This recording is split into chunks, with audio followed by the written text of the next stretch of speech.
News देख रहे हैं आप और मैं आपके साथ आशीष प्रमोद गोस्वामी। समय है आपके पसंदीदा कार्यक्रम जनमत का। चलिए एक एक करके तमाम खबरें आपको विस्तार से दिखाएंगे। हम बात करेंगे आज सबसे पहले उस देश की जो खुद को परमाणु शक्ति कहता है लेकिन हकीकत में कंगाल, कायर और कर्ज में डूबा एक असफल राष्ट्र बन चुका है। नाम है पाकिस्तान। हाँ, वही पाकिस्तान जो ना खुद संभलता है न सुधरता है और अब हालत यह है कि उसके पास जंग लड़ने का बारूद तक नहीं बचा है, लेकिन सीना ठोकने की नौटंकी जारी है।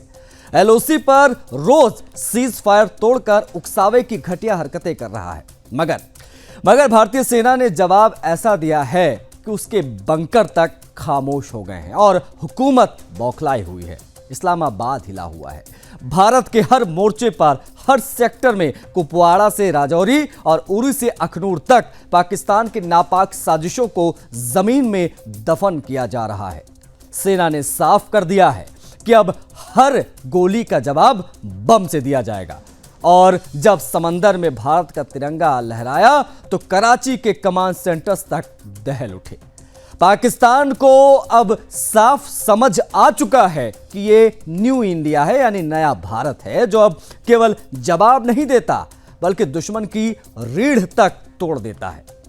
घबराहट इतनी बॉर्डर उस पार बढ़ गई है, घबराहट इतनी बढ़ गई है इस्लामाबाद में कि संसद का आपात सत्र तक बुलाना पड़ गया, क्योंकि अब उनके पास सिर्फ 96 घंटे का गोला बारूद बचा है। जी हां, जुबानी जंग की बातें खूब होती हैं उधर, लेकिन हथियार साथ दे नहीं रहे हैं। डिजिटल मोर्चे पर भारत ने पाकिस्तान की ऐसी तैसी कर दी है। बिलावल भुट्टो से लेकर तमाम बड़े बड़े नाम जो वहां की सियासत में चर्चा में रहते हैं, उन सभी के एक्स अकाउंट भी हिंदुस्तान में बैन कर दिए गए हैं। जम्मू कश्मीर में ऑपरेशन ऑल आउट पूरे जोश में है। अब सिर्फ आतंक नहीं, उनके मददगार भी मिटा दिए जाएंगे। ये संकल्प खुद प्रधानमंत्री मोदी ने लिया है। यह है भारत की निर्णायक रणनीति। अब कोई चेतावनी नहीं, कोई माफी नहीं, होने जा रहा है सीधा एक्शन, और वे ऐसा कि पाकिस्तान को अपने अस्तित्व पर सवाल उठाना पड़ जाएगा। और सवाल उठने अभी से लगे हैं तो पाकिस्तान सुन ले, यह स्पष्ट है, यह 2025 है, 1947 नहीं है।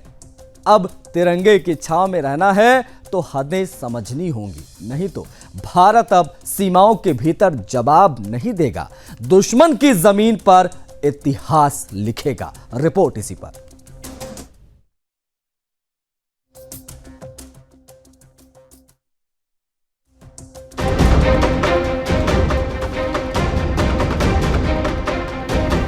सीमा पर सीज फायर तोड़ता पाकिस्तान, समंदर में लहराता था भारतीय तिरंगा और इस्लामाबाद में बुलाई गई संसद की इमरजेंसी बैठक। भारत के एक्शन से घबराया पाकिस्तान अब दिन गिन रहा है, क्योंकि बचा है सिर्फ 96 घंटे का गोला बारूद। शहबाज की जुबान जंग के लिए तैयार है, लेकिन हथियार नहीं। जी हां, पहलगाम हमले के बाद भारत ने जब से शिकंजा कसा है, पाकिस्तान की रगों में डर दौड़ गया है। भारत के एक के बाद एक प्रचंड फैसलों ने पाकिस्तान की हालत खस्ता कर दी है। इस्लामाबाद सिर्फ अंतर्राष्ट्रीय मंच पर ही नहीं बल्कि अपनी ही सरहदों के भीतर थर-थर कांप रहा है। लेकिन पाकिस्तान अपनी आदत से मजबूर है। सीज फायर उल्लंघन जैसे घटिया हथकंडों पर उतर आया है। लगातार 10वें दिन एलओसी पर गोलीबारी कर पाक ने उकसाने की कोशिश की, लेकिन भारतीय सेना ने जवाब ऐसा दिया कि दुश्मन बंकरों में दुबक गया। कुपवाड़ा, पुंछ, राजौरी, नौशेरा, सुंदरबनी, उरी, अखनूर, हर सेक्टर में पाक सेना की ऊंची हरकतों का मुंहतोड़ जवाब मिला और इस बौखलाहट में पाकिस्तान ने संसद का आपात सत्र बुला लिया। कल शाम 5 बजे इस्लामाबाद में वो पूरे कुनबे के साथ बैठेगा, पर सवाल ये कि क्या करेगा, क्योंकि हर चाल फेल हो रही है। इधर समंदर में जब भारत की नौसेना ने शक्ति प्रदर्शन किया तो पाकिस्तान के होश उड़ गए। तब अरब सागर में तिरंगा लहराया तो कराची के कमांड सेक्टर में खलबली मच गई। डरे हुए पाकिस्तान ने घबराकर नौसेना का दिखावटी युद्धाभ्यास शुरू कर दिया, लेकिन हकीकत यह है कि उसकी नौसेना में ना हिम्मत है ना हथियार। पाकिस्तान के पास 4 दिन का गोला बारूद बचा है। हथियारों की इतनी किल्लत है कि दुश्मन अपने ही साए में डर रहा है। इधर भारत पूरी ताकत और तैयारी के साथ हर मोर्चे पर मुस्तैद है। Air force chief marshal AP Singh ने खुद प्रधानमंत्री मोदी से मुलाकात की। रूस से मिली 250 करोड़ की एयर डिफेंस मिसाइलें, सरकारी आयुध फैक्ट्रियों में छुट्टियां रद्द। संदेश साफ है, अब बर्दाश्त की कोई सीमा नहीं। डिजिटल मोर्चे पर भी भारत का आक्रमण जारी है। बिलावल भुट्टो जैसे नेताओं के एक्स अकाउंट भारत में बैन कर साफ कर दिया है कि पाकिस्तान की आवाज अब यहाँ नहीं गूंजेगी। उधर जम्मू कश्मीर में ऑपरेशन ऑल आउट चालू है। सेना आतंकियों के मददगारों को चुन चुन कर दबोच रही है। हर संदिग्ध गांव, हर मकान की तलाशी कर नेटवर्क जड़ से खत्म किया जा रहा है। ये भारत की जवाबी कार्रवाई नहीं, ये निर्णायक युद्ध की नीति है। अब पाकिस्तान को ना चेतावनी मिलेगी न माफी। भारत ने बता दिया है कि सीमा पार से एक भी गोली चली तो पाक की जमीन पर धमाका होगा। Bureau report, Sudarshan news. जनमत पे समय फिलहाल एक छोटे से ब्रेक का है, लेकिन जाइएगा कहीं नहीं, क्योंकि ब्रेक से जब लौटेंगे तब आपको दिखाएंगे कि आखिर किस निर्णायक युद्ध की तरफ भारत बढ़ रहा है। बात करेंगे उस निर्णायक मोर्चे की जहां अब भारत सिर्फ प्रतिक्रिया नहीं देगा, अब भारत नेतृत्व करेगा और दुश्मन को उसके गड्ढे में डालेगा जिसे वो वर्षों से हमारे लिए खोद रहा था। प्रधानमंत्री मोदी ने अब पाकिस्तान को सिर्फ चेतावनी नहीं दी है, बल्कि सीधी कमान संभाल ली है। पाकिस्तान के आतंकवादी कारनामों का हिसाब अब शब्दों में नहीं, शस्त्रों से दिया जाएगा। 26 अप्रैल से लेकर आज यानी 4 मई तक एक के बाद एक थल, जल और वायुसेना के प्रमुखों से मोदी की सीधी बैठकों का सिलसिला सिर्फ चर्चा का विषय नहीं है, बल्कि युद्ध की पूर्व घोषणा है। अब भारतीय सेनाओं को किसी आदेश का इंतजार नहीं करना है। प्रधानमंत्री ने स्पष्ट कर दिया है कि वक्त, जगह, तरीका, टारगेट ये सब कुछ सेना खुद तय करेगी और हमला पूरी ताकत के साथ होगा। ये वही लहजा है जो दुश्मन के रगों में डर भरता जा रहा है और अपने देशवासियों के सीने में विश्वास। पाकिस्तान को अब घेरने की तैयारी हर मोर्चे पर पूरी हो चुकी है। आसमान से बम बरसेंगे, जमीन पर टैंक गरजेंगे और समंदर में भारत की मिसाइलें लहरों को चीरती हुई दुश्मन के होश उड़ाएंगी। ऑर्डिनेंस फैक्ट्री की छुट्टियां रद्द हैं। ये वही फैक्ट्री होती है जिसमें गोला बारूद बनते हैं। सप्लाई लाइनें सक्रिय हैं और हर सैनिक अब सिर्फ सीमा पर नहीं, मिशन मोड में है। यह कोई साधारण सैन्य हलचल नहीं है और इसको साधारण सैन्य हलचल समझने की भूल मत करिएगा, बल्कि आतंकवाद के खात्मे का ऐलान है। यह पूरा एक्शन प्लान है। अब पाकिस्तान के पास सिर्फ 2 रास्ते हैं, या तो घुटने पर आ जाए या फिर अपने झूठ और जहर के साथ खाक में मिलने के लिए तैयार बैठे, क्योंकि इस बार भारत इंतजार नहीं कर रहा है, इस बार भारत ललकार रहा है। प्रधानमंत्री मोदी ने कह दिया है कि अब और नहीं, और भारत की सेना अब तैयार है। जल, थल, वायु तीनों दिशाओं से दुश्मन को मुंहतोड़ जवाब देने की बारी है। पाकिस्तान, अब तुम्हारी गीदड़ बप्पियों का वक्त हो चुका है खत्म। यह नया भारत है जो दुश्मन को घर में घुसकर नहीं, अब तो चारों ओर से घेर कर मारने जा रहा है। एक रिपोर्ट इसी पर दिखाएंगे आपको।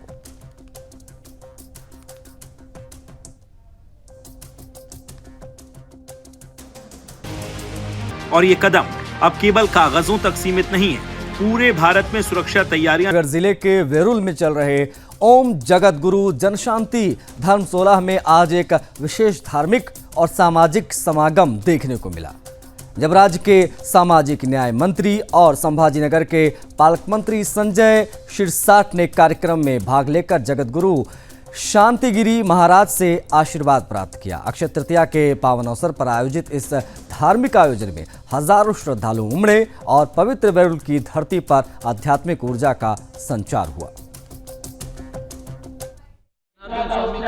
पावन प्रोग्राम में पहुंचे हैं और यहाँ पर महामंडलेश्वर शांतिगिरी जी महाराज का आशीर्वाद भी प्राप्त किया है। क्या बताएंगे पालक मंत्री? जगत गुरु शांतिगिरी महाराज के यहाँ मैं कई सालों से आता हूँ और उनका हमेशा मुझे सपोर्ट भी रहता है। यहाँ आने के बाद ये जो मैंने देखा है, एक अलग सी संस्कृति।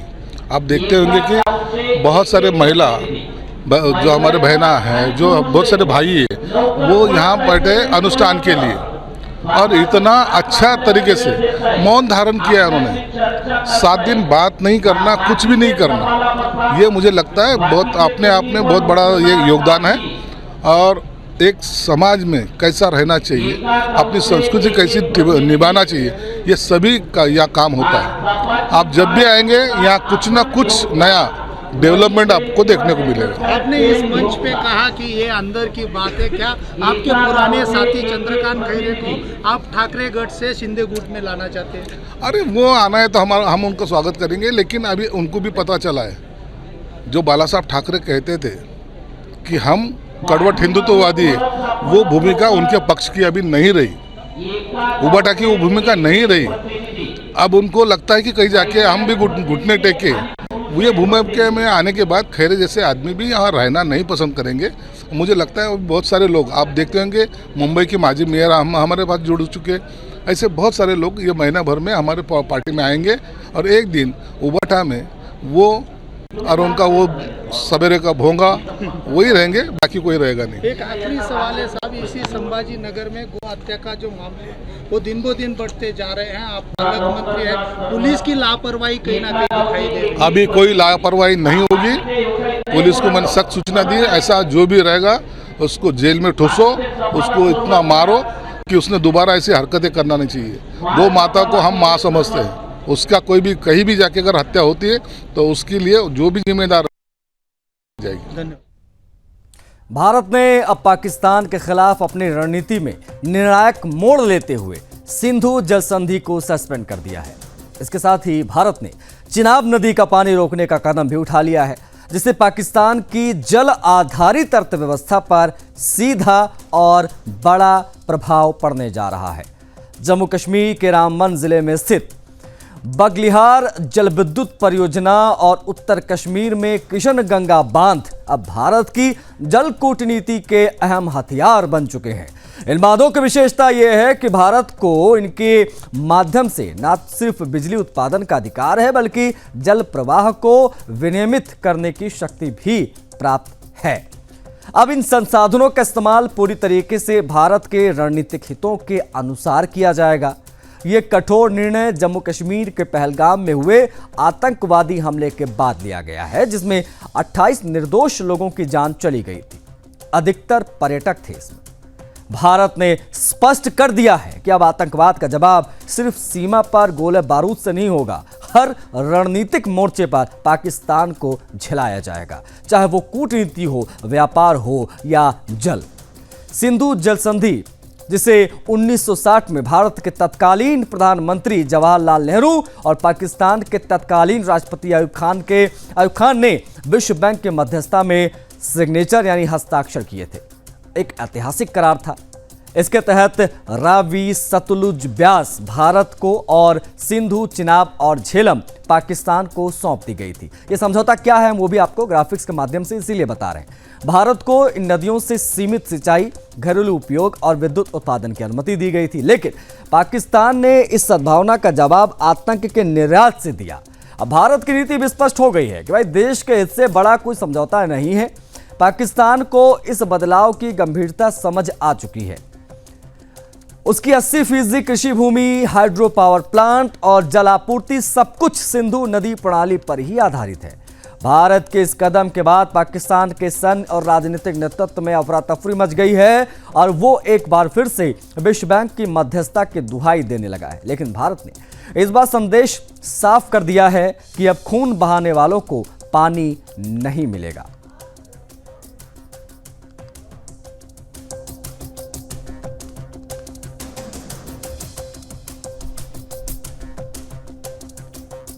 कुछ ग्राफिक्स के माध्यम से और आंकड़े हम आपको दिखाएंगे ताकि आप समझ पाएं कि ये जो वाटर स्ट्राइक हुई है उसे कितना बड़ा व्यापक असर, आर्थिक नुकसान पड़ेगा पाकिस्तान पर। कृषि क्षेत्र में देख लीजिए 12.5 से लेकर 15 लाख करोड़ का आर्थिक नुकसान शहबाज शरीफ पाकिस्तान को झेलना पड़ेगा।